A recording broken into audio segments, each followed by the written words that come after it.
Bonjour, toi, j'espère que tu as bien dormi. Dans cet audio, cet audio va traiter du sentiment appelé humiliation. Juste pour rappel, dans les précédents audios, dans les précédents partages que j'ai faits sur la chaîne WhatsApp Amour, je traitais déjà de la différence entre une émotion et un sentiment. Et j'ai également traité de l'émotion appelée honte et humiliation. Puisque la honte, c'est l'émotion, l'humiliation, c'est le sentiment. Donc, ici, en fait, je veux donner encore un peu plus en détail les signes et l'impact que ça a dans la vie au quotidien. Ça, c'est le rappel que je tenais à faire. Comme j'ai dit aussi dans la présentation de la chaîne WhatsApp, ici, je compte partager avec toi tout ce qui relève de la santé mentale. Je ne suis pas thérapeute, je ne suis pas psychologue, voilà le mot, mais je suis personnel de santé. Et toutes ces informations-là, je pense que c'est bien de savoir de quoi on souffre avant de chercher de l'aide. Savoir de quoi on souffre, c'est le début de la solution. Donc, c'est ce que je tiens à partager ici. Là, je traite, comme j'ai dit, je traite des signes de l'impact, de la blessure, de l'humiliation dans la vie. Donc, si tu es prêt, on y va. C'est une blessure émotionnelle, la blessure de l'humiliation. Et ça me semble assez important de faire un audio là-dessus parce que je reçois beaucoup de personnes, en fait, quand je vais dire recevoir, c'est peut-être un peu trop dit, mais en fait, ce que je veux dire, c'est que je rencontre beaucoup de personnes au quotidien, que ce soit dans l'exercice de mon métier ou dans mon entourage, qui souffrent de cette blessure-là, peut-être sans le savoir, mais en fait, je pense que c'est important de travailler là-dessus. Sinon, la blessure ne va pas guérir d'elle seule. On dit souvent que le temps, les blessures guérissent avec le temps, mais le temps là, c'est le travail qu'il faut faire sur sa blessure pour qu'elle guérisse. Elle ne se guérira jamais d'elle seule si tu ne travailles pas là-dessus. Alors, si tu penses avoir cette blessure bien dans ton entourage, je t'invite donc à suivre, quoi, parce que bon, je vais décrire de quoi est-ce qu'il s'agit. La blessure d'humiliation a 5 points. Voilà, en te donnant des critères pour mieux comprendre la blessure d'humiliation. Bon, tu verras qu'il y a des choses qui sont vraiment palpables, les critères sont très précis. Des choses qui sont vraiment très fortes, qui se passent dans notre vie sentimentale, dans notre vie relationnelle, au niveau des relations sociales, mais aussi dans notre vie professionnelle, ce qui donne lieu à beaucoup de comportements d'auto-sabotage. Donc, si tu souhaites t'émanciper et guérir de cette blessure, j'ai mis en place une méditation. J'ai mis en place une méditation guidée. Après, c'est vraiment si tu souhaites. Donc, la méditation guidée, cette méditation guidée te permet de travailler sur cette blessure-là. Donc,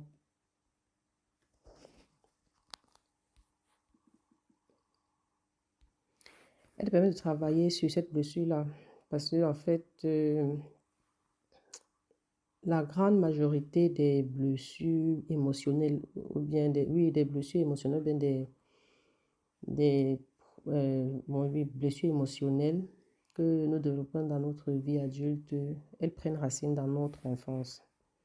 Et tant qu'on n'a pas réussi à résoudre et à guérir ces blessures, eh bien, tout au long de notre vie adulte, on va répéter sans arrêt les schémas qui vont nous faire revivre cette blessure jusqu'au moment où lorsqu'on prend la décision, en tout cas, on prend la responsabilité de travailler sur cette blessure, bien de guérir la blessure. Euh, et là, tu t'aperçois en fait que les chemins vont moins se répéter et au fur et à mesure jusqu'à disparaître en fait. Pourquoi? Parce que tu vas avoir un nouveau rapport au monde. Et puis, tu ne vas plus vibrer, comme on dit, tout est énergie, tout est vibration. Tu ne vas plus vibrer avec cette blessure-là. Alors, quand on souffre de la blessure d'humiliation,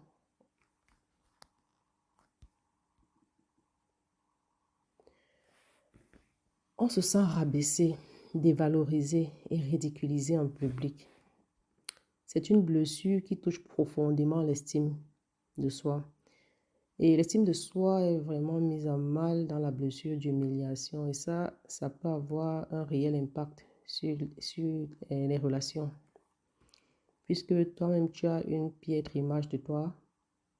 De fait, lorsque tu vas être en public avec les autres, tu vas refléter cette souffrance. Et les autres vont forcément te le renvoyer, en fait. Donc, ceci donne lieu forcément à des contextes sociaux pas faciles du tout. Alors, le premier signe que tu as cette blessure, c'est que tu mets en place des comportements de protection. La première chose dans les comportements de protection, c'est le perfectionnisme. Tu veux à tout prix que les choses soient absolument parfaites pour éviter toute critique, tout jugement de la part de l'extérieur, parce que toute critique et tout jugement sont des choses qui sont vraiment perçues comme humiliantes dans tout ce que tu fais, même sur les actions les plus minimes. C'est-à-dire, pour toi, tout doit être parfait. Il n'y a pas de chose qui passe inaperçue à tes yeux. Et de fait, le regard des autres est très important pour toi et tout ce que tu mets en place est largement influencé en fait par l'extérieur. Tu vas absolument t'immuniser à travers ce perfectionnisme des critiques. Une personne qui souffre de la blessure d'humiliation, elle va se confirmer à elle-même qu'elle a une très faible estime de soi. Donc, pour que ses actions, pour que sa réalité soit conforme à l'image qu'elle se fait d'elle-même, elle va de manière inconsciente s'auto-saboter. C'est-à-dire saboter tout son travail, même les choses très simples pour justement coller à l'image qu'elle se fait d'elle-même. En tout cas, pour avoir un comportement qui est fidèle en fait à la musique qu'elle se chante, c'est-à-dire à ce qu'elle se raconte intérieurement. Je sais que ça peut paraître improbable, voire même masochiste quand je décris comme ça, mais pourtant, c'est vrai. Et c'est d'ailleurs le masque qui est porté par la personne qui souffre de blessures, d'humiliation. On parle du masque de masochiste. C'est un comportement qui permet en fait bien de se protéger de la blessure que les autres vont créer chez soi. Plutôt que recevoir les attaques humiliantes de l'extérieur, on va soi-même se faire du mal, se faire souffrir. C'est pour ça qu'on parle de masque de masochisme. C'est une stratégie de protection où on préfère se faire mal avant que les autres ne nous fassent mal. D'où encore une fois cette histoire d'auto-sabotage où on préfère s'auto-saboter avant même que les autres ne puissent mettre leur grain de sel dans ce qu'on est en train de faire. Le deuxième point, si tu souffres de cette blessure, c'est que tu as des émotions à fleur de peau. Notamment, la honte et la culpabilité sont ressenties dans de nombreux moments de ta journée et dans de nombreuses actions, quoi que tu fasses. Tu as honte de toi-même. Tout ça, en fait, est vraiment relié à l'estime de soi et le fait de mal faire les choses, de ne pas être content de toi. Eh bien, ça génère un énorme sentiment de culpabilité. Et ça, tu vois, c'est un cercle vicieux. Parce que plus tu as honte, plus tu culpabilises. Moins tu fais les choses correctement puisque tu t'auto-sabotes. Et à la fin, ça ne fait que renforcer cette faible estime de ta personne puisque tu te donnes la preuve que tu n'es pas capable. Tu n'es pas capable. La colère et le ressentiment sont aussi très présents chez les personnes qui souffrent de cette blessure. on accumule toutes les frustrations dans la mesure où toutes les critiques que l'on reçoit de l'extérieur, toutes les remarques plutôt objectivement, ce sont simplement des remarques. Mais à travers les lunettes de la personne qui souffre de cette blessure d'humiliation, c'est vécu comme des critiques. Et donc, ces critiques vont s'entasser, se cristalliser. Et au bout d'un moment, il va y avoir des débordements, des colères folles et beaucoup de ressentiments parce que ça a été refoulé depuis trop longtemps. Donc, forcément, dans son corollaire de troisième point, cet inconfort social donne inéluctablement lieu à des relations toxiques. Et voici comment. D'abord, de la soumission et de la dépendance affective dans n'importe quel type de relation, que ce soit des relations amicales ou des relations sentimentales, donc affectives. Mais beaucoup plus dans les relations affectives. Tu vas développer un comportement soumis et dépendant pour éviter toute friction. Donc, tu vas être dans le consensus, c'est-à-dire que tu ne vas pas oser affirmer tes besoins et tes envies de peur de créer de la friction avec ton partenaire ou avec ton ami ou ta partenaire. De fait, tu es prêt à avaler et à accepter n'importe quoi. Du moment que tu restes dans une certaine forme d'équilibre, on ne va pas dire d'équilibre, mais de consensus relationnel en fait. Parce que voilà, ce n'est pas un équilibre en soi. Donc, tu es vraiment prêt à t'auto-humilier. C'est-à-dire à renier tes propres besoins pour éviter le drame relationnel. Et puis, ce qui constitue aussi les relations toxiques, c'est que toi-même, tu te surprotèges. Tu as vraiment une carapace qui est vraiment euh, très, en fait, une carapace assez solide. Et pour empêcher les gens d'entrer dans ton espace privé, ou bien empêcher la personne avec qui tu as cette relation d'entrer dans ton espace privé, et toi de te protéger en fait. Donc, par conséquent, tu vas éviter les relations intimes. Pourquoi? Parce que trop de proximité de la part d'un ami ou d'une personne avec qui tu partages ton intimité, et bien trop de proximité avec cette sphère privée, cette sphère intime, va te renvoyer à tout ce que tu détestes chez toi, puisque tu as une très mauvaise image de toi. Tu as une très faible estime de toi-même. De fait, ta peur première, ta peur absolue, c'est que l'autre te renvoie une image de toi que tu n'aimes pas. Donc, pour éviter d'être à nouveau humilié, tu vas faire tout ce qui est en ton pouvoir pour éviter que les personnes s'approchent trop physiquement de toi ou même trop sur le plan des sentiments. Encore une fois, on est d'accord, hein, c'est à nouveau un comportement d'auto-sabotage puisque tu te prives de la présence d'autres personnes autour. Le quatrième point, c'est que ta santé mentale peut en prendre un coup.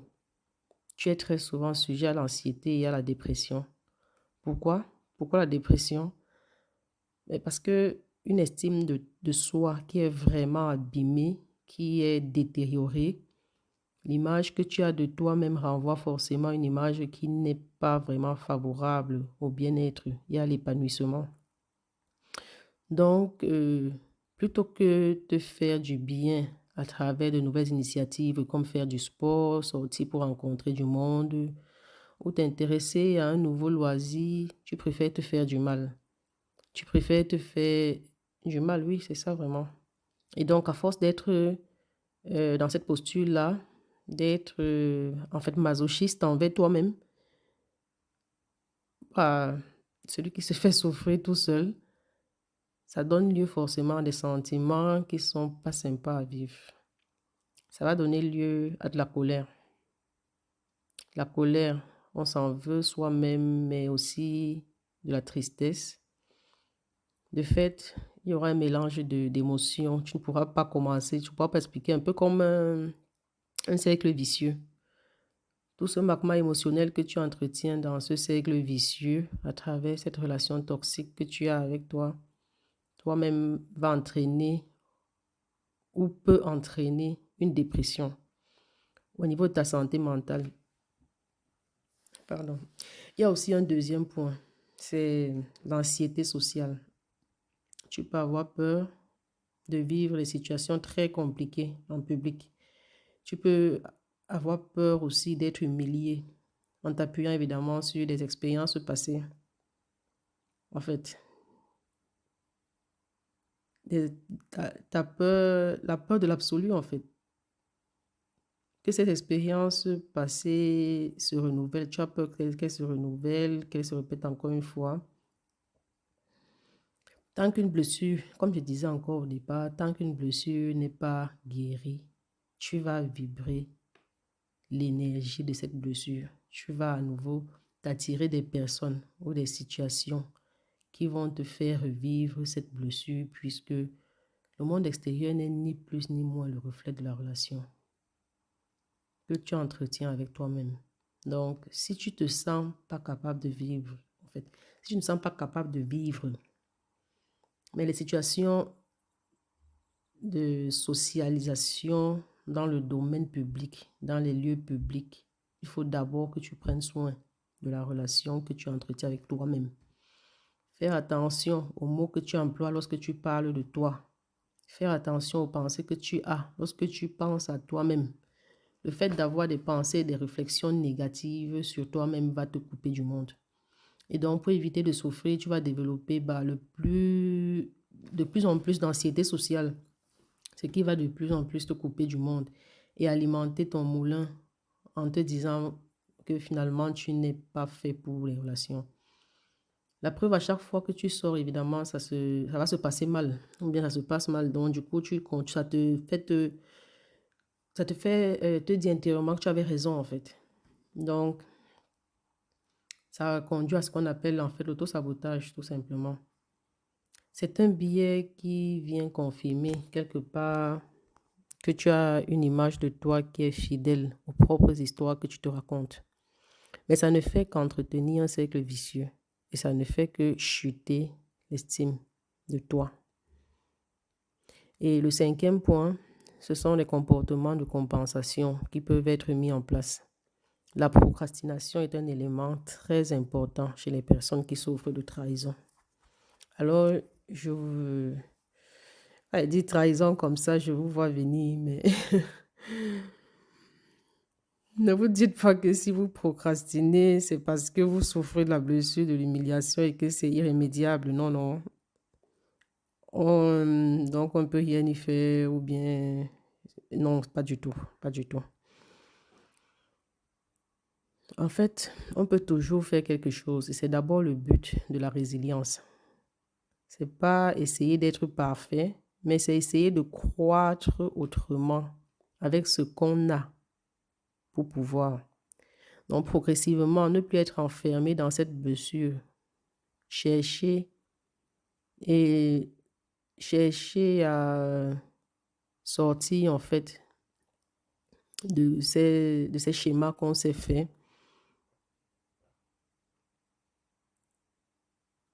Parce que se renfermer n'aide pas. Se renfermer dans la blessure n'aide pas. Et elle ne va pas guérir d'elle-même.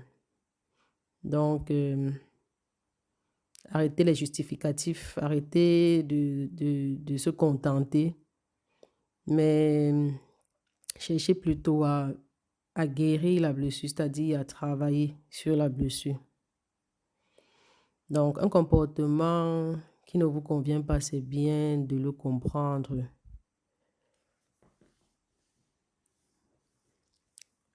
Parlant de ce comportement-là, justement, c'est bien de le comprendre. Et après, c'est bien de prendre conscience pour agir autrement. Parlant de la procrastination, justement, la question est de savoir pourquoi on procrastine. Eh bien, on se met à reporter, à éviter des tâches, tout simplement parce qu'on a peur de l'échec. Et pour éviter d'être confronté à nouveau à l'échec, eh bien, on se prive.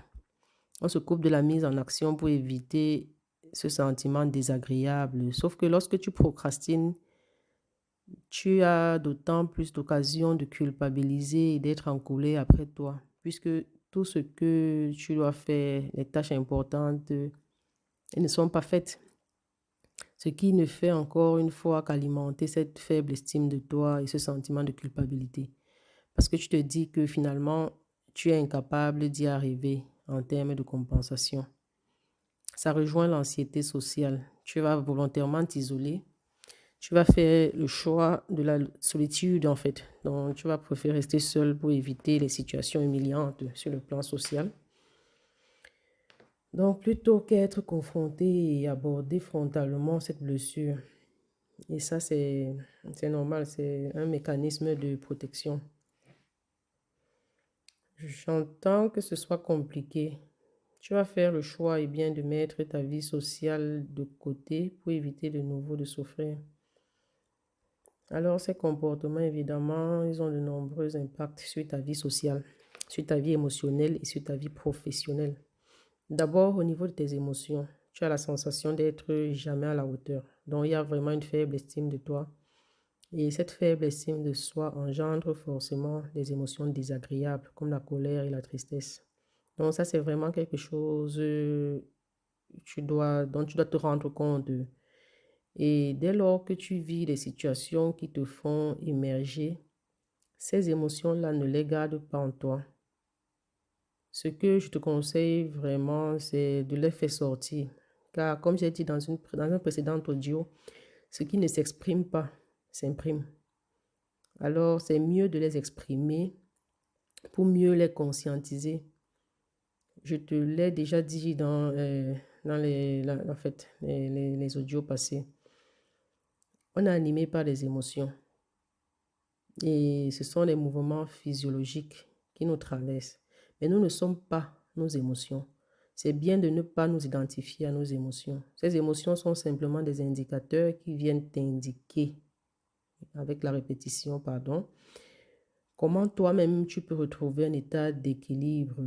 Alors certes, il y a des émotions très désagréables, notamment dans cette blessure. Ce sont des émotions désagréables, c'est un fait. Mais ces émotions sont désagréables et sont à prendre en compte. Et ce n'est pas parce qu'elles sont désagréables qu'elles sont inutiles. Elles ne sont pas inutiles, elles sont là pour t'aider à mettre le point, à mettre le doigt sur ce qui ne va pas. Le plus souvent, on a tendance à croire que si on vit une émotion désagréable, il faut s'en débarrasser le plus vite possible. Non, non, non. Au contraire, il faut simplement l'accueillir. Et l'accueil de cette blessure ou bien de cette émotion qui sont directement reliées en fait l'émotion est directement reliée à la blessure. Donc, c'est de la prise en conscience. C'est déjà conscientisé, oui, que tu es animé par ce type d'émotion. Donc, quand tu prends conscience que tu as ce genre d'émotion, ensuite, une fois que tu as fait l'accueil, eh bien, c'est de savoir ce que tu vas en faire. Un autre impact de cette blessure, c'est qu'au niveau relationnel, comme tu as une très mauvaise confiance en toi ou bien un niveau de confiance en toi très bas, tu vas ne pas oser te mettre en avant. Tu ne vas pas oser profiter de tous les atouts et tous tes avantages. Et je suis sûre que lorsque tu m'écoutes, eh bien, tu dois douter même de ce que je dis. Mais oui, c'est ça exactement. Tu as forcément des compétences, tu as forcément des atouts, tu as forcément des dons que tu pourrais exploiter. Dieu a mis en toi beaucoup de talents, beaucoup de dons que tu peux exploiter. Mais il va falloir avant tout changer ton regard par rapport à toi-même. Il va falloir que tu te construises une nouvelle image de toi pour à nouveau regagner en confiance et avoir une meilleure estime de toi. Autre impact qui peut être très important aussi dans ta vie, puisque le travail prend beaucoup de place dans nos vies en général, que ce soit ici en Occident ou bien dans mon Cameroun natal d'où je viens, c'est le côté professionnel. Le fait de ne pas te sentir capable, le fait d'avoir une faible estime de toi engendre le fait que tu as très peu d'ambition et tu peux très peu espérer une amélioration professionnelle. Et ça peut vraiment te miner. Parce que si tu vis un travail ou si tu es dans une situation professionnelle qui t'apporte peu de sens, par conséquent, ça t'émancipe peu. bien tu peux quelque part t'enfermer dedans en ne cherchant pas à améliorer ta situation professionnelle puisque toi-même tu es convaincu que tu n'as pas suffisamment de ressources. Et enfin, le dernier impact de cette blessure d'humiliation, c'est sur ta santé. Ça peut provoquer beaucoup de tensions, notamment des tensions musculaires, puisque tu es toujours en retrait, tu es toujours replié sur soi. Par conséquent, ton dos va prendre énormément. Mais ça peut aussi provoquer des maux de tête. Des maux de tête et donc forcément par la suite des problèmes de digestion. Parce que l'énergie que tu rumines en permanence, ce qui est dans ta tête, eh bien, c'est tout autant d'énergie qui n'est pas disponible pour le reste de ton corps. Ton corps a besoin d'énergie aussi pour digérer. Et ça, je le conseille très souvent en fait. Bon, quand je vais dire conseiller très souvent, ce sont mes échanges en fait avec mes patients ou bien les patients que je suis à l'hôpital. Généralement, c'est ce que je conseille. Les personnes qui ont beaucoup de rumination mentale ont énormément de problèmes digestifs. Pour cela, je conseille toujours euh, de pouvoir ne pas, en fait, de travailler sur ses émotions, en fait. Les méthodes, il y a tellement de méthodes simples, des méthodes à portée de main même, en fait, des méthodes disponibles qui ne coûtent presque rien ou bien qui ne coûtent que du temps. Le temps qu'on n'a pas souvent, bon, c'est vrai aussi. Mais si on veut guérir, il faut bien trouver le temps pour. Donc, c'est ça. Ces méthodes-là aident le corps à retrouver suffisamment de ressources et d'énergie pour le processus de digestion. L'idée ici étant vraiment de retrouver un équilibre. Donc, si j'ai vraiment un message à te faire passer à travers cette blessure d'humiliation et cette émotion de honte que tu ressens souvent ou très souvent ou toujours, c'est vraiment de comprendre que la honte et la culpabilité sont quelque chose de très présent chez toi. Il va falloir que tu apprennes à te pardonner, de t'en vouloir autant. Apprends à te pardonner, t'en vouloir autant. Comme je te l'ai dit en début de cet audio, le plus souvent les blessures émotionnelles, donc c'est de l'humiliation, elles prennent racine dans l'enfance. Et, en tant qu'enfant, généralement, on a subi, on n'a pas vraiment eu à créer cette situation qui nous a causé ce tort-là. Donc, apprendre à se pardonner, c'est vraiment un grand pas. Il y a peut-être eu un épisode dans ta vie avec tes parents ou avec ton entourage ou peut-être à l'école, hein, où tu as été fortement humilié. Cette blessure qui n'a pas été guérie, elle s'est peut-être infectée, elle s'est agrandie, peut-être elle pue même déjà aujourd'hui et la plaie a peut-être été encore aggravée ou bien étouffée par diverses expériences en fait désagréables sur le plan social, sur le plan amoureux ou bien sur le plan professionnel. Peut-être que tu as vécu des choses qui sont vraiment très compliquées et qui n'ont fait qu'alimenter l'émotion de honte d'être toi-même. Et cette culpabilité, rappelle-toi que chaque blessure émotionnelle te prive du droit d'exister en tant que tel. Donc, tout ton travail va être d'apprendre à accueillir cette blessure, l'accueillir sans jugement, l'accueillir sans rejet, l'objectiver, l'accueillir et finalement apprendre à se pardonner de ressentir ça. C'est en cela que tu vas pouvoir vraiment commencer à t'émanciper de cette blessure. Et si tu souhaites aller plus loin, viens dans mon inbox et puis on va en parler.